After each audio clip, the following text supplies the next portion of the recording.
Halo, selamat malam teman-teman ngerti saham dimanapun berada. Jumpa lagi bareng Mince Friska.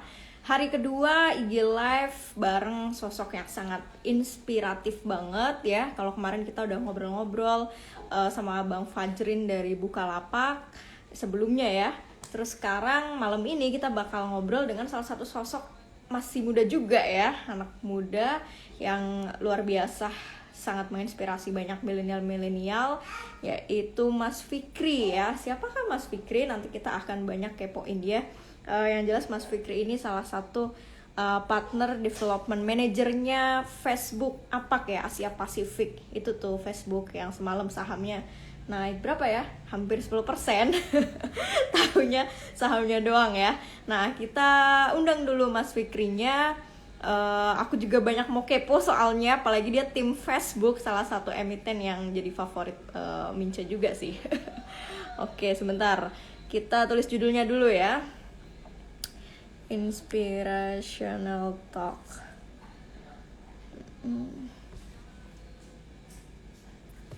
Oh. Ya, kita akan topik menjadi anak muda yang kompeten. Nah, lo yang belum merasa kompeten, kita akan belajar bareng Mas Fikri. Anak muda yang kompeten. Segudang banget lah prestasinya Mas Fikri ini. Nanti kita kepoin satu persatu. Ambil semua ininya ya, mindsetnya doi ya, biar teman-teman juga termotivasi. Sebentar, kita cek dulu apakah Mas Fikri sudah bergabung. Sebentar ya, kita coba undang.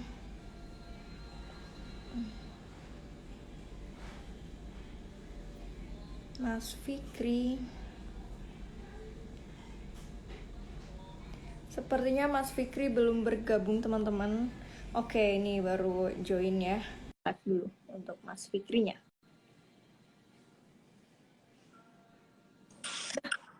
Wih, ini dia nih. Halo, Halo Mas Fikri, Assalamualaikum. Waalaikumsalam Mince. Mince ya panggilannya ya? Ya Pronunciation-nya. panggil, biasa sih teman-teman ngerti sama manggilnya sih Min aja, Mince. Oh, Cuma Mince. karena cewek aja, cuma karena cewek jadinya kan Mince gitu. Mimin Oh, cewek bukan kan nama gitu. asli dong. Saya pikir nama asli tadi. Biasa dipanggil Mince Friska, Mas Fikri. Oh, oke, oke, oke. Mince Friska. Friska something lah ya. Baiklah.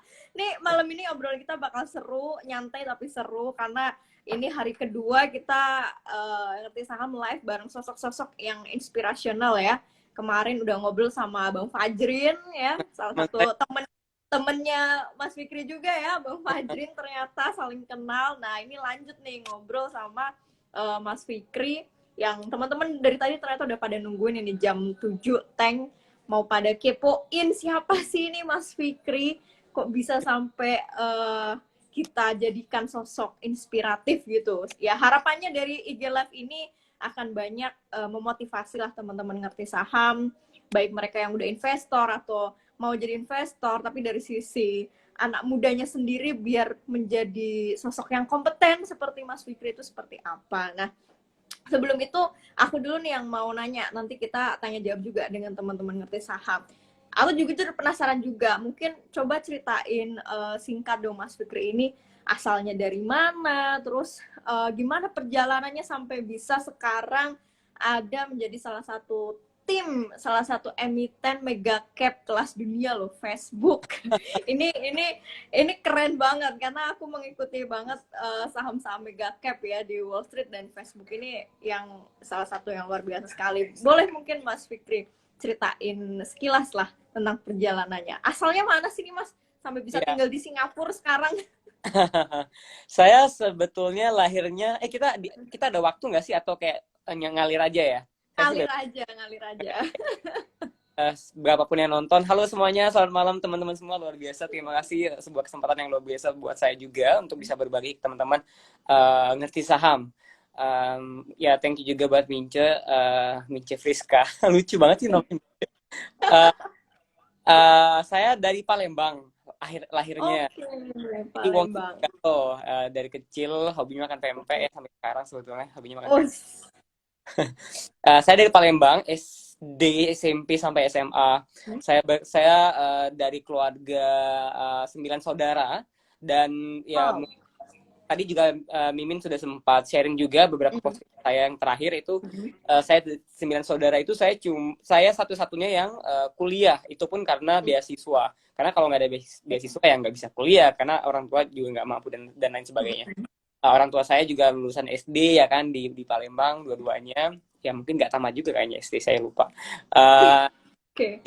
tapi intinya karena keterbatasan itu, saya jadi mikir kayak kalau kayak gini ya gimana caranya saya mau kuliah. Jadi mau nggak mau saya harus belajar giat agar mendapatkan beasiswa. So I got the beasiswa. Akhirnya saya ke UGM buat S1. Jadi saya ke Jogja. So sampai umur 18 tahun saya di Palembang, kemudian saya ke Jogja. Di Jogja saya kuliah S1 komunikasi, dan selama di Jogja itu juga saya sempat student exchange ke Australia. Jadi saya sempat tinggal di Australia selama 6 bulan. Jadi saya ya sempat tinggal di sana selama 6 bulanan, dan selama saya kuliah di sana membutuhkan pelajar, saya juga sempat itu tuh sempat jadi OB. Jadi saya bersih-bersih waste toilet gitu ya. Jadi habis kuliah saya nggak malu tuh, karena ya mumpung di luar negeri kan, dan ketika Iya. lu ya sebagai cleaning service tapi digajinya jutaan, ya kenapa enggak? Iya. Benar-benar.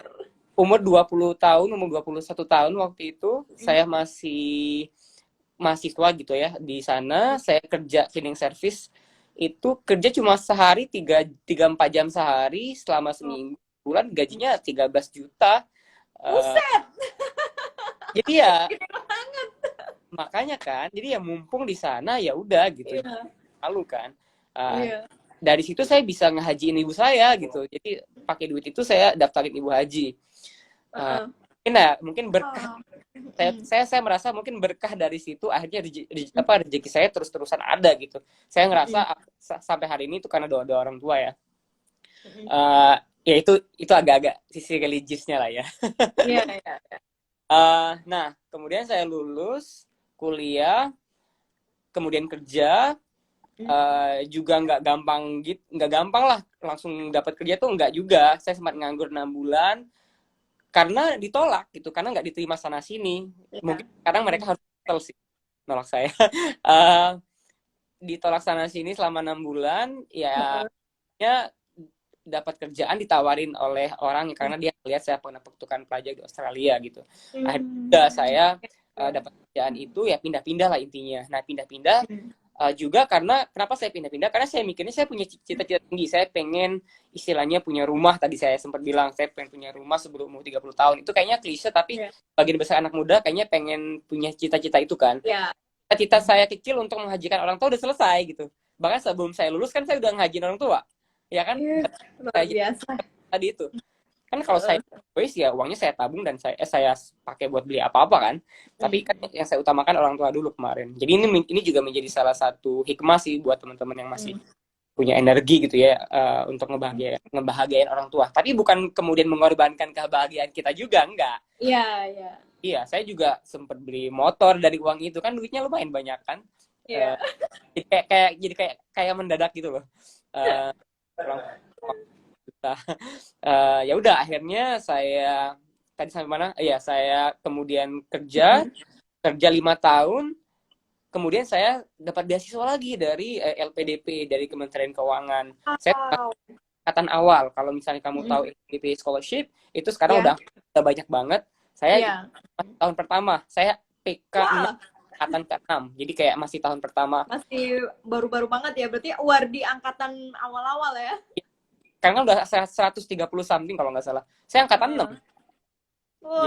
Jadi kayak masih awal banget. Iya. Terus saya ke Belanda. Saya kuliah S2 di University of Amsterdam. Itu the best communication school in the world.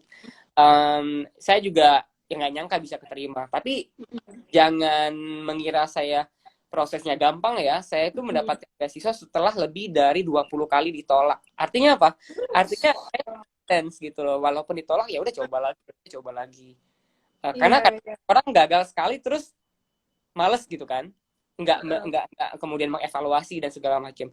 Toh kan saya kerja anyway, jadi ya nggak terlalu keburu-buru juga. Ya begitu ada rezekinya dapat ya dapat. Tapi ya at the same time tetap aja secara konsisten, persisten, ikhtiar aja. Lu kayak apply beasiswa terus-terusan gitu.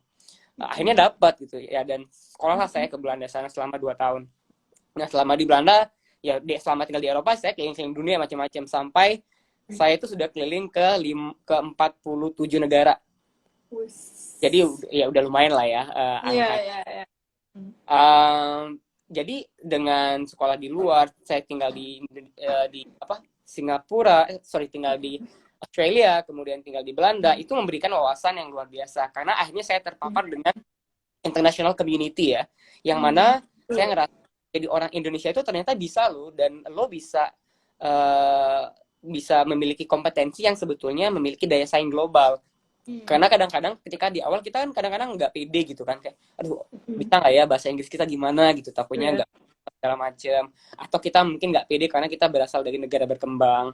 Kita kalau argumen atau berdebat dengan yang kolega dari Belanda, mereka kan orangnya pintar-pintar juga kan, takutnya takut dan segala macam. Nah itu juga saya pelajari akhirnya karena sering terpapar dengan pergaulan internasional, ya mau nggak mau ya mindset saya juga jadi internasional, dan merasa Indonesia juga memiliki kompeten dan luar biasa gitu. Cuma kita tuh kadang-kadang emang nggak pede aja.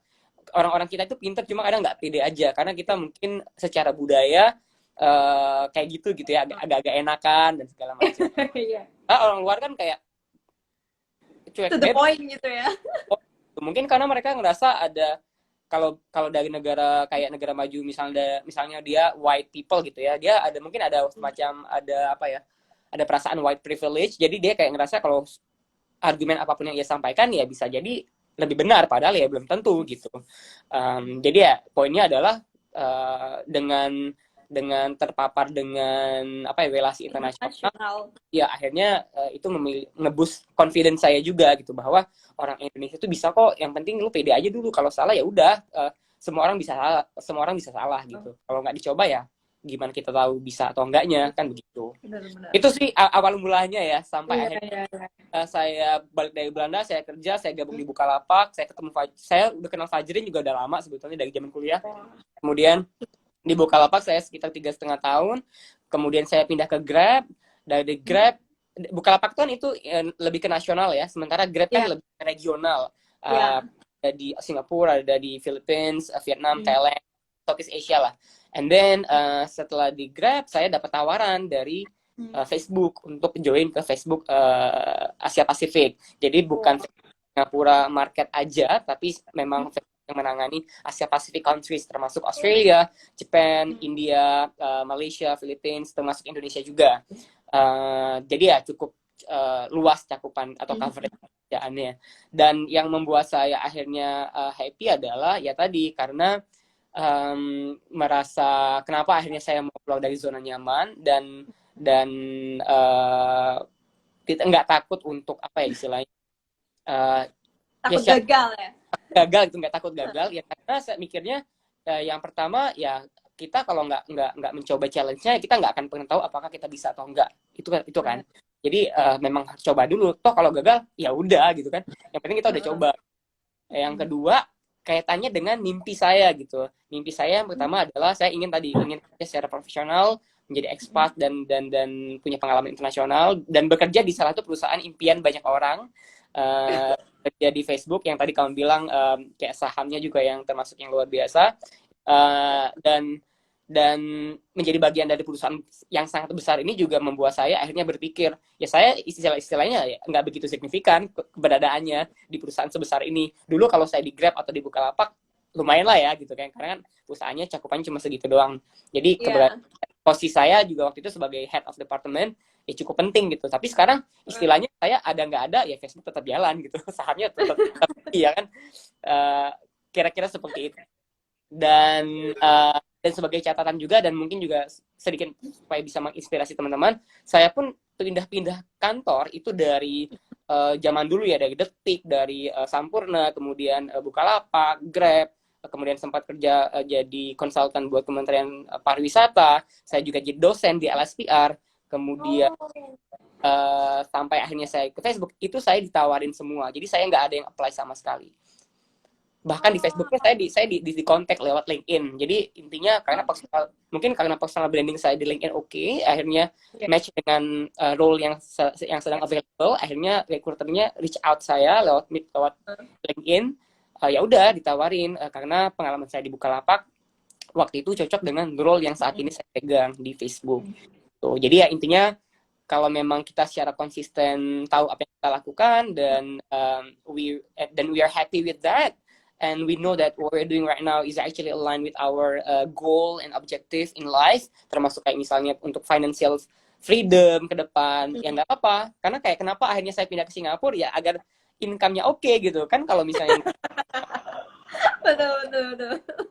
istilah kan gitu kan, jadi ya dengan income Singapura saya bisa menjadi investor di Indonesia dengan angka yang signifikan. Kayak lu bisa beli rumah dengan gampang dalam tanda kutip dibandingkan gaji standar Ya. Indonesia dengan Oh, karena angkanya lumayan. iya, iya, iya. I know, I know.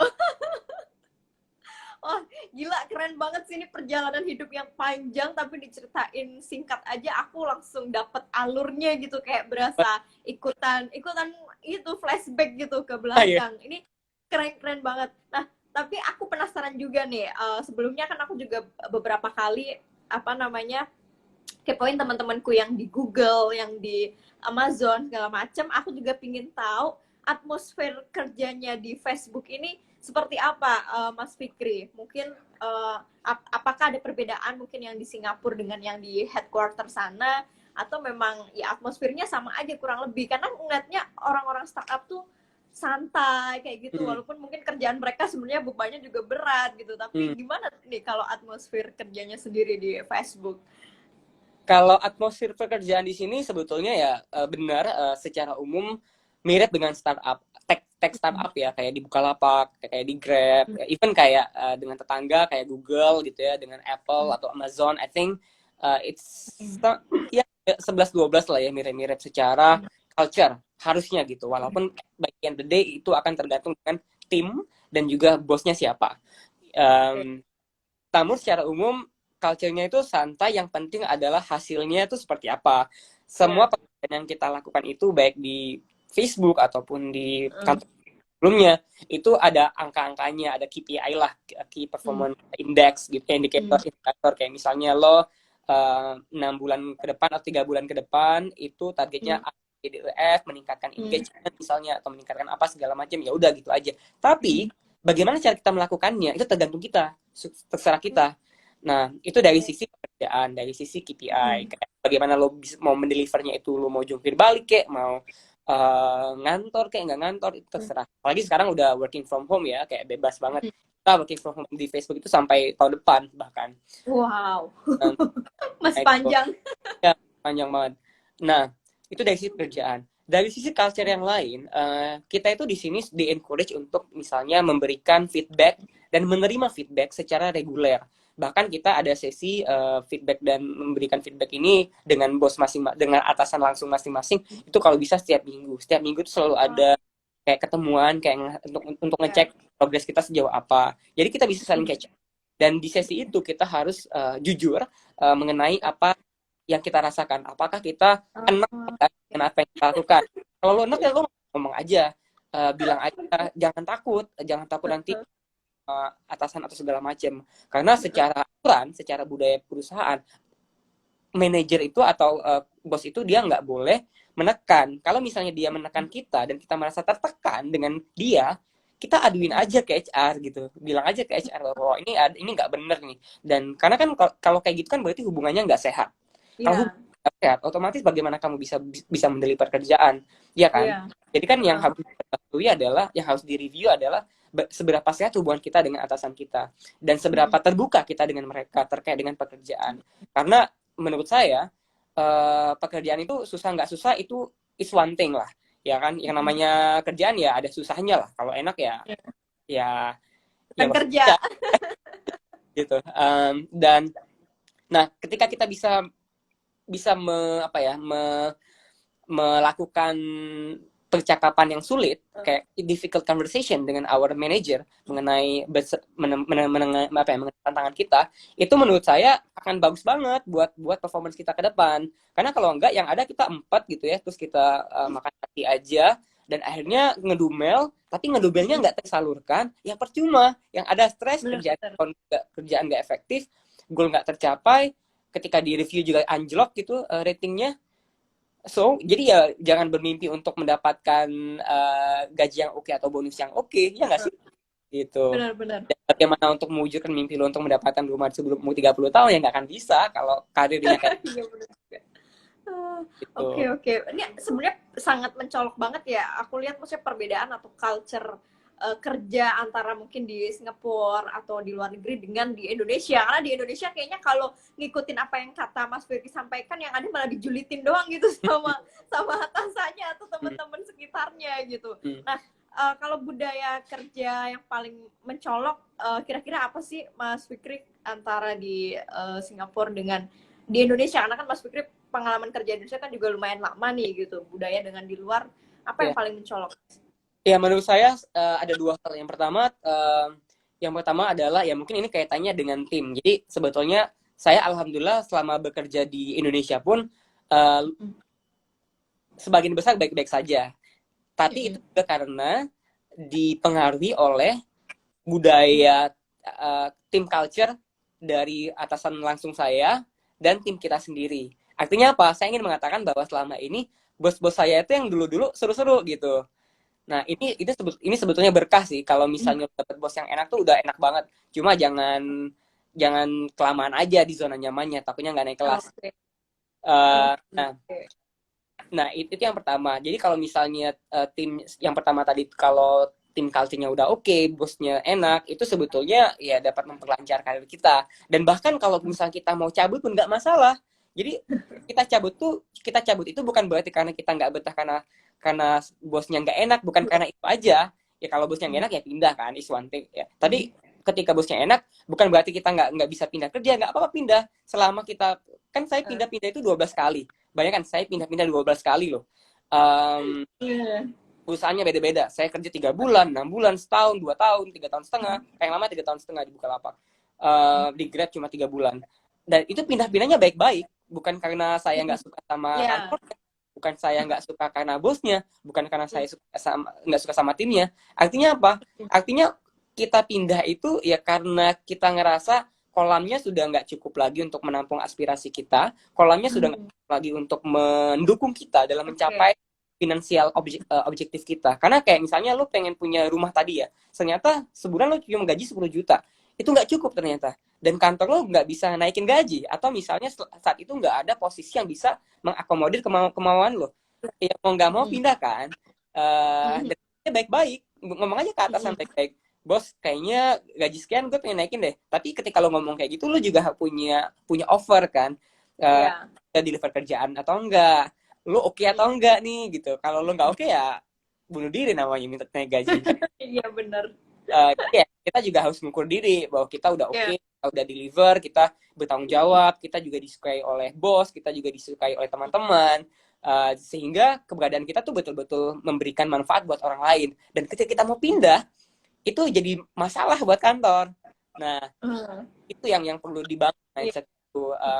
Karena kita pindah pun bukan karena kita benci, tapi karena kita ingin memperluas pengetahuan kita supaya gaji oke, supaya tantangannya juga meningkat. Karena kan kalau misalnya kita mau naik kelas ya harus diuji dulu kan. Kalau nggak, ya nggak ada naik kelasnya lah pasti. Benar. Jadi itu sih semangat itu yang ingin saya sampaikan. Dan balik lagi ke pertanyaan bagaimana perbedaan signifikan antara culture-nya. Ya, growth culture-nya itu yang sangat begitu kental. Dan kompetisi yang ada di Singapura itu juga cukup tinggi dibandingkan di Indonesia. Kenapa? Karena di sini tuh banyak banget expat. Bayangkan dari 5 juta penduduk Singapura, itu 30%-nya adalah orang asing. So you can imagine, kalau banyak banget kan, 1,5 juta. 1,5 juta itu orang asing. Jadi bayangin, jadi orang Singapura juga nggak gampang, karena dia harus bersaing sama orang Singapura, tapi juga bersaing dengan orang asing. Kan begitu. Nah, sementara di Indonesia, bayangin 30%-nya dari 260 juta berapa? Itu kan banyak banget. Bayangin kalau misalnya 30%-nya orang asing, udah mampus aja semua orang Indonesia kalah sama orang Jadi emang di situ kompetisinya luar biasa, sehingga Iya. mau nggak mau kita juga sebagai expat, sebagai foreigner gitu ya, harus tadi adjust dengan culture yang ada dan perubahan-perubahan yang ada. Dan kita juga nggak hanya bisa fokus ke kerjaan, tapi juga harus aware dengan kondisi politik yang terjadi di Singapura, kondisi sosial yang seperti apa. Karena kan bagaimanapun ini juga kaitannya dengan kebijakan luar negeri mereka kan, bagaimana mereka nge-treat tenaga kerja asing kayak gitu. Oke, keren-keren. Nah, Sorry. ini yang dari tadi aku kepo karena ternotis terus nih, beli rumah di bawah usia 30. Oh Ini iya. kayaknya hampir semua milenial itu Nah, pasti mengarah ke sana. Nah, mungkin Mas Fikri bisa berbagi tipsnya gitu, maksudnya eh, kemarin maksudnya bisa sampai punya rumah di bawah umur 30 itu tipsnya gimana? Apakah ada manajemen investasinya sedemikian rupa, ya, proporsinya gimana? Nah, itu ya. mungkin boleh dong di-sharingin ke kita-kita nih milenial. Terutama Oh, teman-teman mereka yang mereka juga punya set goal, oke harus punya rumah di usia sekian sebelum angka 30 gitu. right, Kayaknya right. kan keren banget. Saya punya apartemen pertama di umur 26 tahun. Oh, buset. Aku Ya, tersindir 26 kayaknya aku masih menikmati dunianya. nggak apa, tapi saya bukan berarti saya nggak menikmati dunia ya. Iya, ya.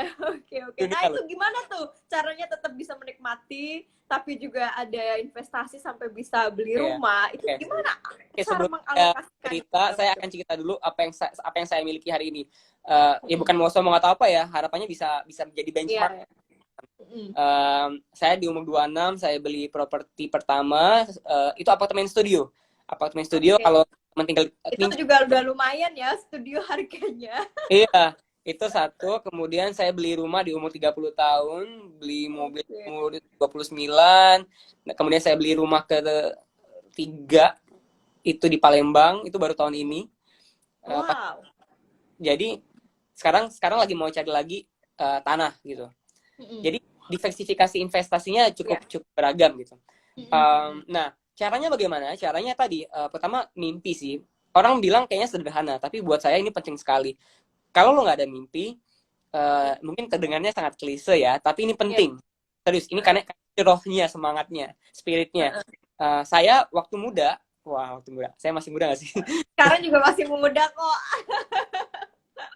Waktu saya kayak jauh lebih muda gitu ya, itu zaman mahasiswa saya punya kebiasaan membuat atau menuliskan cita-cita saya di di apa ya kayak di whiteboard gitu ya.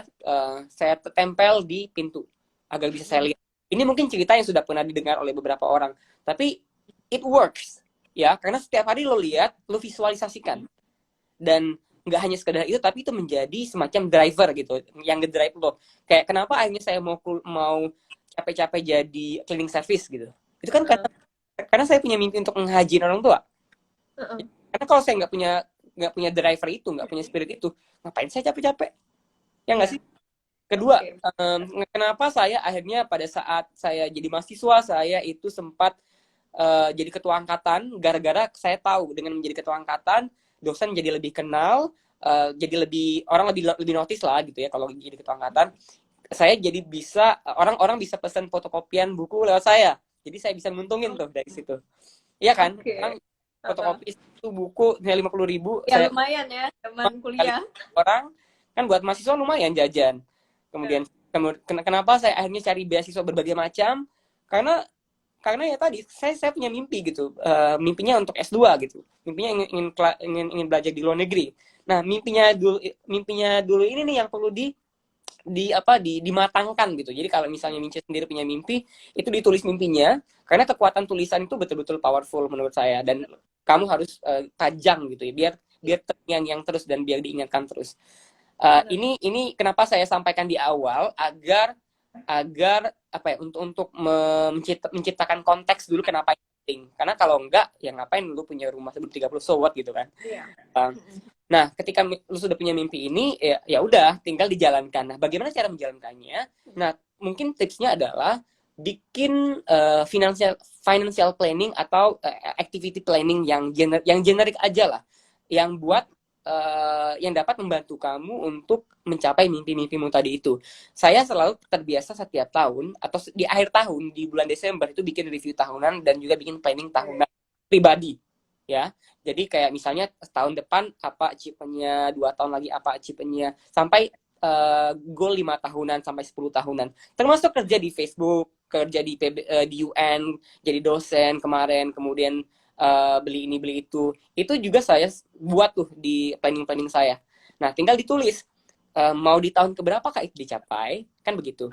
Dengan, dengan kita memproyeksi mimpi itu based on our existing circumstance gitu, dengan existing kondisi kita seperti apa, gaji kita berapa hari ini gitu. Nah, saya udah memulai bikin financial dashboard gitu ya, kayak Excel sheet sederhana lewat Google Sheet dari umur 26 juga sama. Sorry, 2012. Itu berarti sudah beberapa tahun yang lalu ya. 8 tahun yang lalu. Ya, mau 26 tahun berarti. Ya. Nah, 26 tahun saya udah punya Excel sheet itu sampai hari ini. Bayangin, sampai hari ini saya dan secara konsisten. Jadi selama 8 tahun saya punya Excel sheet itu yang saya update setiap minggu. Jadi nggak harus setiap hari juga gitu. Dan ketika, nah biasanya kalau di Excel sheet itu kan akan ketahuan balance sheet-nya kan, kayak income-nya berapa, outcome expense-nya berapa. Nah, lo kan udah tahu nih income-nya berapa. Katakanlah kalian punya gaji sebulan 10 juta gitu, atau 5 juta, 7 juta, apalah segala macam terserah. Nah, katakanlah dengan gaji 5 juta biar gampang ya. Dengan gaji 5 juta sebulan, sementara lu punya mimpi pengen punya rumah di bawah umur 30 tahun, sementara umur lu masih 26 tahun, berarti lu punya waktu 4 tahun kan untuk achieve beli rumah. Pertanyaannya, rumahnya berapa duit gitu. Mau yang 1M, 3M gitu. Nah, kan dari situ kan udah tahu tuh hitung-hitungannya. 1 miliar bagi 4 tahun, 4 tahun itu berarti ada 48 bulan, kira-kira sebulannya maunya berapa, kan gitu. Atau paling nggak DP dulu deh, jangan mimpi untuk hard cash, DP dulu deh berapa DP-nya gitu. Katakanlah 30%. Kalau misalnya rumahnya 1M, berarti lo harus punya cash 300 juta, kan begitu. 300 juta dengan gaji 5 juta sebulan, sampai kapan dapatnya? Itu terkumpul 300 juta. Jangan-jangan ketika terkumpul, rumahnya udah ludes duluan gitu. Udah makin mahal juga. Mahal juga kan, ada inflasi dan segala macam. Nah, artinya apa? Artinya dengan gaji lo sekarang, ya nggak cukup lah. Ya kan hitung-hitungannya nggak masuk. Lo sampai umur 50 tahun juga kayaknya nggak bakal beli rumah gitu. Kalau hanya berdasarkan itu aja, kalau hanya berdasarkan satu sumber penghasilan saja. Beda cerita kayak misalnya kalau lo kerja, misalnya kayak saya nih kerja di Singapura, satu sumber penghasilan Singapura, tapi expense Indonesia masih make sense gitu, karena duit sini gede gitu nilainya dan berlipat, dan rumah di Indonesia murah gitu kan dibandingkan rumah ini gitu.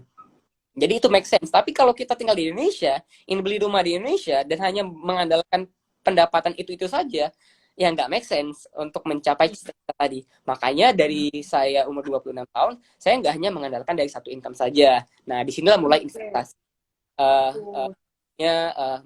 Akhirnya saya melek investasi dari umur 26 tahun. Karena saya punya mimpi-mimpi tadi itu kan, yang kayaknya nggak make sense. Yang pertama yang saya lakukan adalah otomatis side job-an. Jadi itu udah otomatis tuh. Saya dulu hobi nge-tweet dan segala macam. Jadi saya ngurus campaign social media influencer kayak gitu. Saya waktu itu sempat manage teman-teman kayak Amazing, Jonathan and segala macam. Itu teman-teman lama saya tuh kayak Rana Putri, terus yang saya manage juga gitu. Jadi saya joban, kemudian saya juga saya joban kayak misalnya jadi guide, kemudian jadi tour guide macam-macam. Bahkan saya juga sempat jadi ngajar les anak-anak gitu ya. Jadi istilahnya semuanya saya hajar aja, saya cobain gitu. Karena tadi for the sake of membantu saya dalam mewujudkan mimpi saya mendapatkan properti di bawah umur 30 tahun. Nah, ya benar umur 26 ya saya dapat properti pertama gitu. Jadi ketika kamu punya Excel sheet tadi itu tools yang dapat membantu kita untuk memproyeksi kira-kira di tahun keberapa kita dapat mewujudkan mimpi kita itu. Nah, next question-nya adalah ketika kita tahu akan di tahun keberapa kita bisa mendapatkannya, pertanyaannya dengan kondisi sekarang bisa nggak ke situ? Kalau nggak bisa, ya itu yang pertama ya side job. Kedua, kalau nggak bisa side job nggak mampu juga, pindah kerjaan ke posisi yang lebih oke, gaji yang lebih oke. Makanya saya sering pindah kan. Bayangin kalau misalnya saya pindah 12 kali. Berarti ada 12 kali peningkatan gaji yang signifikan. Karena iya kan? Kalau peningkatan gaji signifikan tuh paling nggak minimal 20-30%. 30% deh minimal. Jadi kalau misal gaji lu 5 juta, ketika lu pindah 5 kali 3 berarti berapa 15. Berarti paling nggak lu naiknya jadi 6.500.000. Nah, kalau pindahnya selama 3 kali dalam setahun, berarti naiknya lumayan dong. Berarti di akhir tahun lu 9 juta, 10 juta. Sementara kalau lu stuck di tempat yang sama, gaji lu cuma 5 juta doang, paling akhir tahun naiknya cuma 5.500.000. Ya nggak sih? Iya, iya. Jadi Bener-bener. udah sering-sering pindah gitu. Dan memang proses pindahnya itu juga harus tadi yang saya bilang transparan.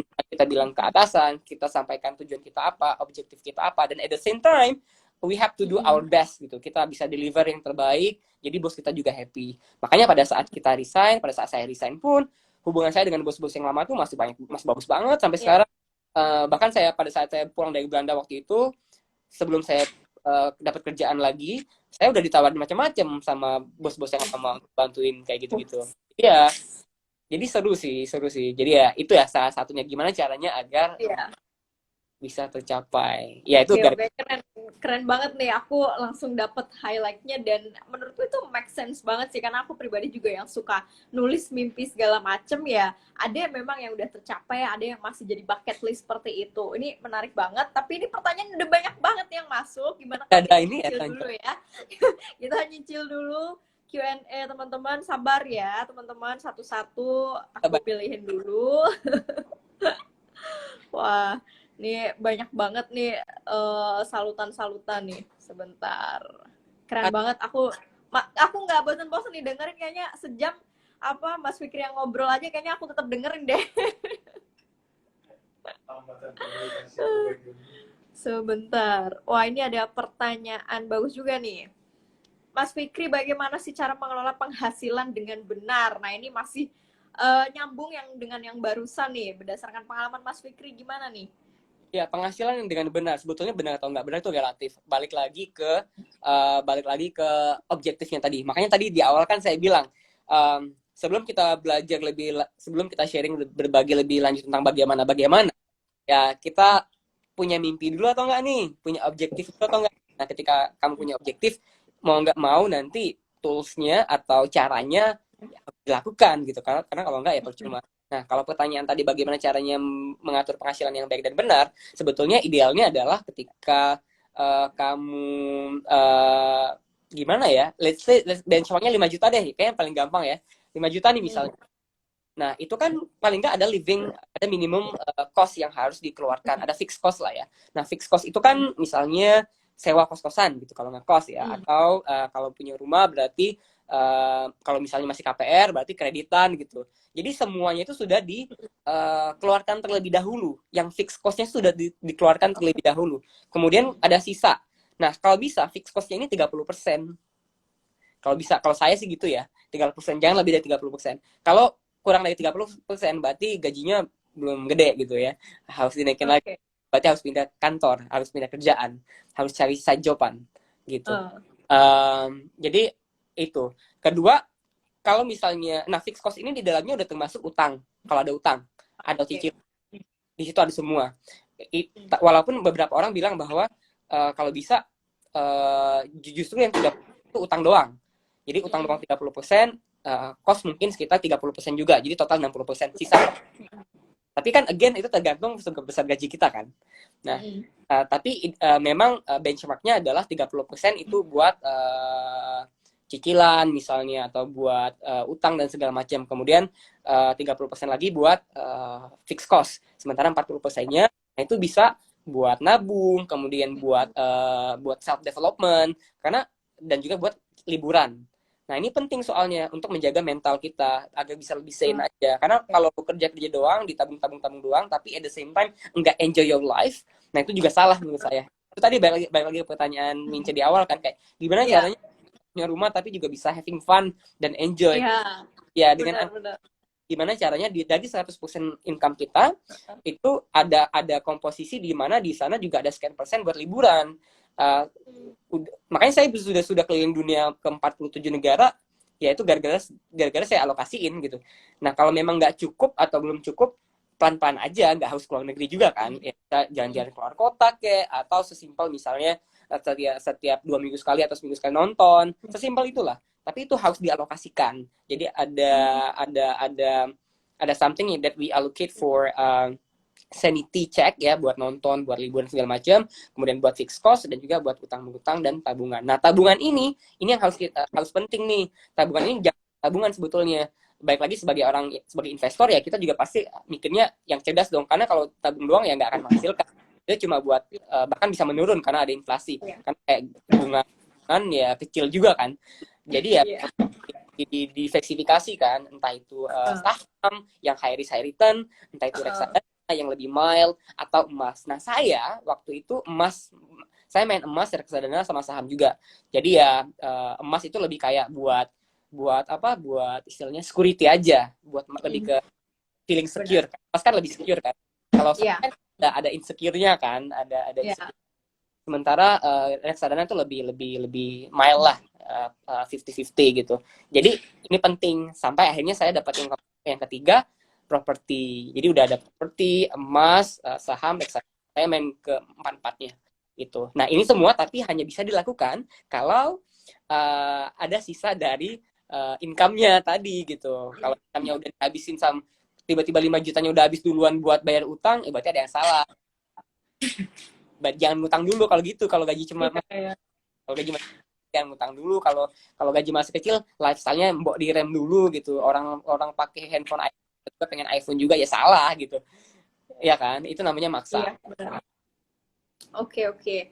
Nah, itu teman-teman ya kurang lebih tipsnya dari Mas Fikri. Nah, ini ada yang nanya penasaran nih, dari semua goals yang udah tercapai, ada goals yang masih belum tercapai saat ini nggak, Mas? Kalau ya apa? Ya, karena melihatnya itu kayaknya semua goalnya udah tercapai semua gitu, dari usia muda udah curi start duluan lah ibaratnya, dibanding kita yang mungkin teman-teman di luar sana yang umurnya mungkin sama tapi udah curi start lebih dulu, udah banyak goal yang Mas Fikri dapatkan sebenarnya. Goal yang masih belum tercapai banyak sih sebetulnya. Oh, tetap aja banyak ya.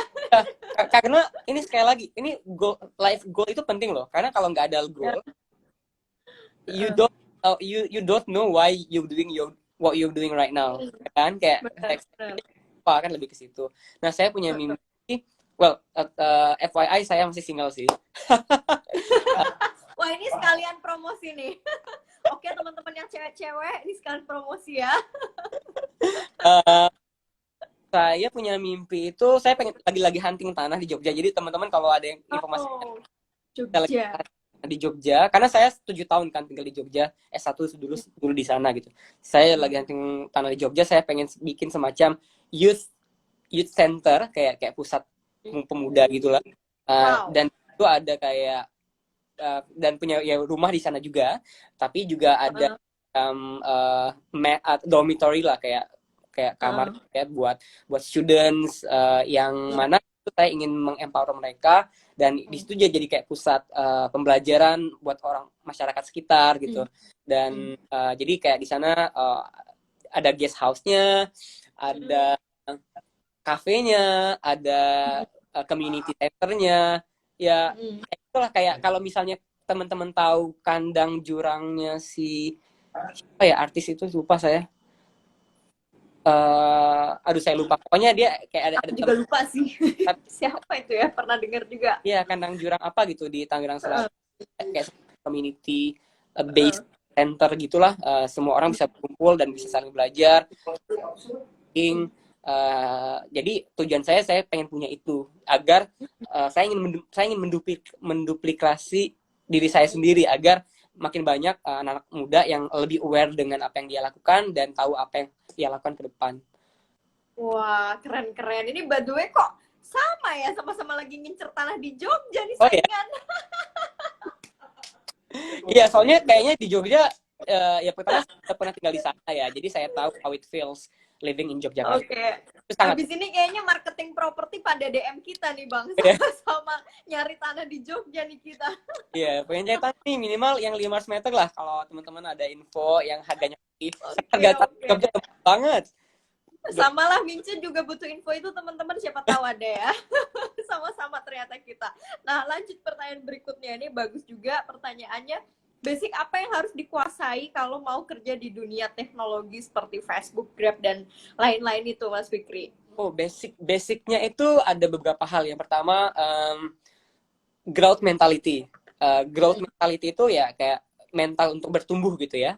Dimana kita itu nggak bisa stop sampai hari itu aja. Kita punya hack mentality kita bisa ngehack kira-kira kalau misalnya kita sudah achieve satu hal, kira-kira gimana caranya kita bisa scale dia, bisa men-scale up result tersebut. Jadi akan terus-terusan berkembang. Jadi harus punya mentalitas itu sih yang pertama. Jadi kalau misalnya kita ngelihat ada, oke nih kayaknya kita sudah, katakanlah kalau kerjaan saya ini misalnya saya mengelola komunitas ABCD gitu ya. Ya saya harus punya mentalitas bahwa komunitas ABCD ini bisa growing dan saya bisa menduplikasi apa yang saya lakukan itu ke berbagai macam komunitas lainnya, sehingga efek atau benefit yang saya hasilkan itu bisa dirasakan oleh banyak orang. Jadi harus bisa men-scale up itu semua. Jadi ada mindset growth dan mindset scalability. Itu ya. Karena itu penting banget buat teman-teman yang mau bekerja di startup seperti di teknologi company ya, baik itu di startup Indonesia ataupun internasional seperti di Facebook. Yang kedua, mindset flexibility. Flexibility ini basic juga sebetulnya yang saya sampaikan ini. Karena kalau kita nggak fleksibel orangnya, susah gitu. Sementara kerja di tech company itu bisa berubah cepat banget. Contoh, lo ditempatkan di departemen A atau di tim A, ketemu dengan orang A, B, C, D, E. Sementara kita orangnya kaku gitu, nggak bisa adaptasi, nggak bisa bersosialisasi, nggak bisa berinisiatif, nggak bisa ngasih ide, karena kita hanya bisa bekerja di zona nyaman kita dengan teman-teman yang lama. Ya nggak bisa, kamu nggak akan bisa kerja di tech company karena nggak bisa adaptif, nggak fleksibel. Jadi memang harus betul literally fleksibel. Nah, ketika saya bilang fleksibel, itu nggak hanya sekedar terkait dengan tim, tapi juga terkait dengan pekerjaan kita sendiri. Hari ini kamu di-hire buat ngerjain marketing. Besok tiba-tiba kamu di-expect ngerjain sales. Harus bisa. Gimana caranya? Belajar. Wow, lumayan juga ya. Walaupun tetap aja kita bisa nego ya, kayak lo kok saya dipindahin dan segala macam. Tapi poinnya adalah kita harus fleksibel dan siap untuk belajar. Karena ketika kita bilang nggak bisa, itu sebetulnya telah mematikan kesempatan kita untuk belajar. Ya nggak sih? Contoh misalnya, saya di challenge buat pindah tim. Saya tahu, saya belum pernah ngelakuin itu nih misalnya. Tapi ya kalau saya nggak coba, saya nggak akan pernah tahu apakah saya bisa tahu nggak, kan begitu. Jadi ya harus punya mental itu. Nah yang ketiga, integrity. Integrity ini penting, ini basic juga sebetulnya, dan nggak hanya berlaku buat bekerja di perusahaan teknologi seperti di Facebook saja, tapi juga dimanapun kita berada. Di kehidupan manapun ya, nggak hanya di kerjaan ya, tapi juga di sekolah, di kampus, dan lain sebagainya. Bahkan di level keluarga juga. Integrity itu terkait dengan misalnya bagaimana kita dapat menjunjung tinggi nilai-nilai kejujuran, menjadi transparan, kemudian berlaku adil, kemudian kalau misalnya salah kita ngaku salah, kemudian kalau ada yang membantu kita apresiasi, kita say thank you a lot gitu ya. Kalau kita minta tolong, kita ngomong tolong gitu ya. Jadi ya itu kan sebetulnya etika bekerja dan segala macam, itu basic tapi itu penting sekali. Dan saya untuk yang poin ketiga ini, saya rasa nggak hanya sekadar di Facebook tapi dimanapun, karena menurut saya itu balik lagi, saya ngomongin tentang diri saya sendiri, berkaca dari 12 tahun pengalaman kerja terakhir ini, saya memiliki nilai-nilai itu gitu. Ketika akhirnya saya bisa pindah kemana-mana, ketika saya akhirnya masih bisa menjalin hubungan yang baik dengan mantan-mantan saya, ketika saya akhirnya bisa diterima di berbagai macam kalangan, itu karena saya menjunjung tinggi nilai-nilai itu dan saya aplikasikan 3 hal ini tadi. Banyak sih sebenarnya. Kalau yang keempat itu lebih kayak bagaimana kita bisa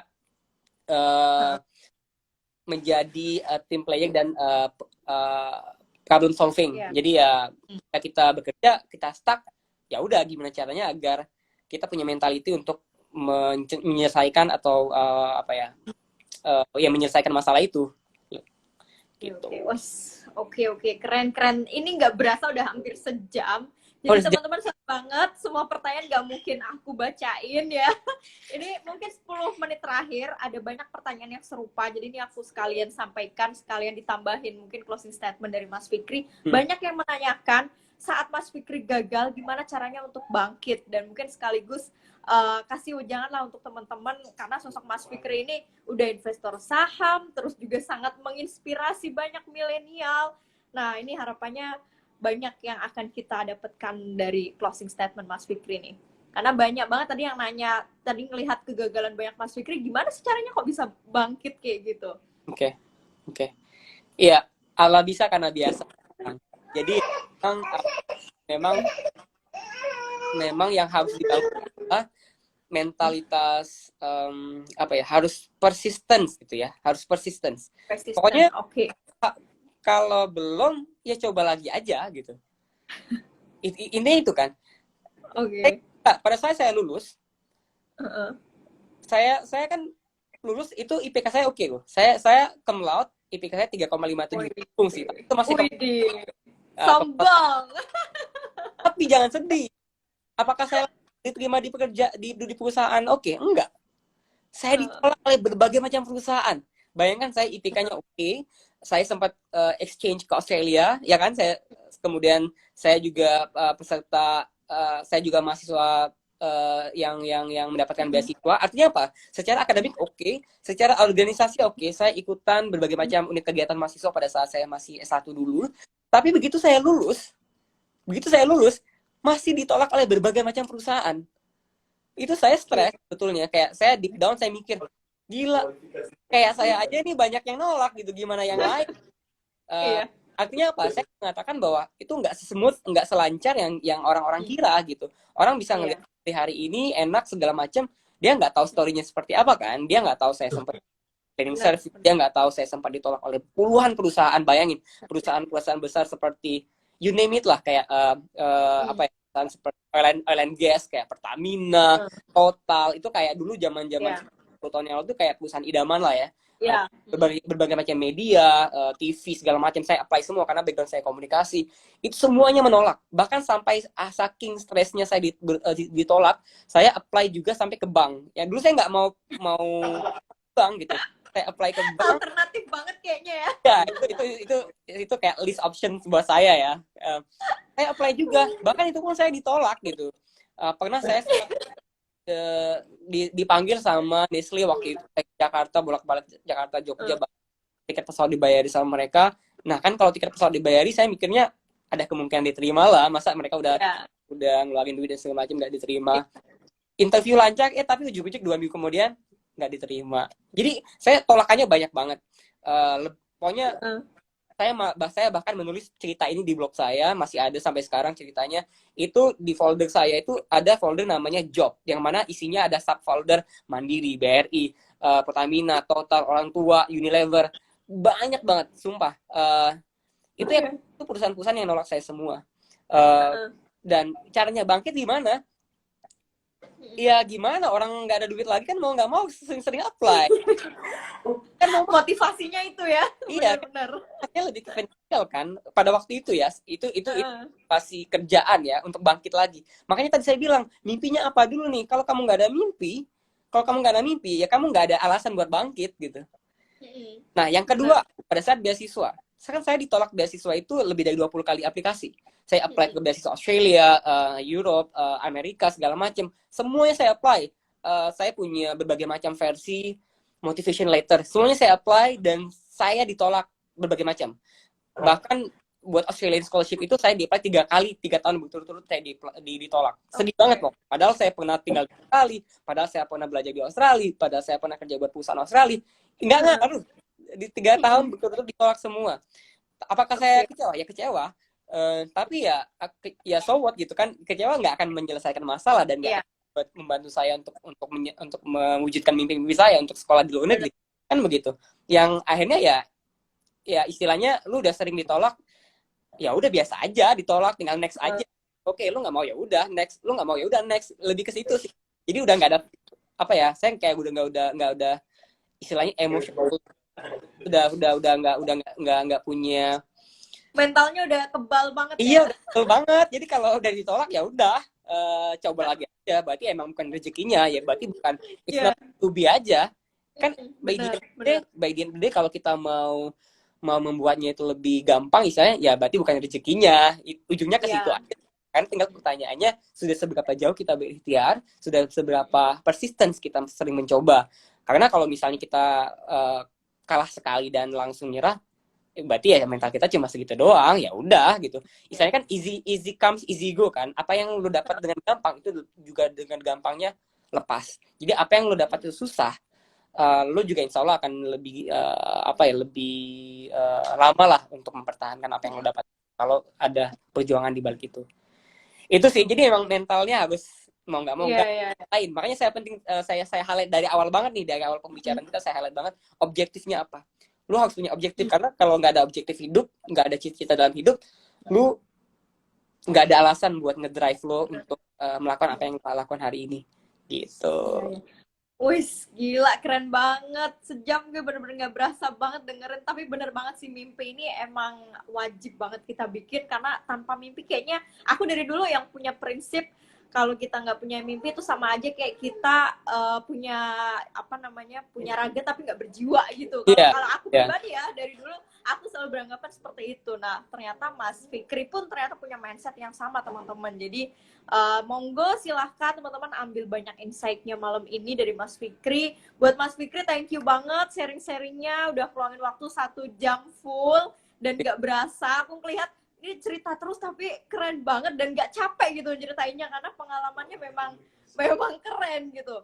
Oke Mas, next time mungkin kalau pas aku ke Singapura kita meet up ya. Kayaknya Oh iya, pengen saya ajak kayak jalan ke kantor pengen Facebook, penasaran nih, langsung kita live langsung mungkin ya. Ya semoga pandemi ajak ke cepat kantor selesai Facebook. lah. Siap, siap. Sekali lagi thank you. Aku izin save di IGTV biar semakin bermanfaat buat banyak teman-teman ngerti saham. Mereka banyak karena investor milenial yang ya sama-sama mereka punya tujuan finansial yang kedepannya ya pengen seperti sosok Mas Fikri ini. Terus sekali lagi thank you Terima banyak. Sukses kasih. terus di Facebook. Salam buat Zuckerberg. Gimana tuh? Cara bacanya susah banget sih. Kita ajak. Oke, oke deh. Thank you. Selamat malam buat Mas Fikri dan thank you buat teman-teman semua yang udah join sampai akhir. Wow, 600 lebih dari tadi yang bertahan mantengin Mas Fikri loh. Keren banget, keren. Sekali lagi thank you ya Mas Fikri. Oke, Stay Mince. safe di Singapura. Ya, see you too. Bye. Oke, bye.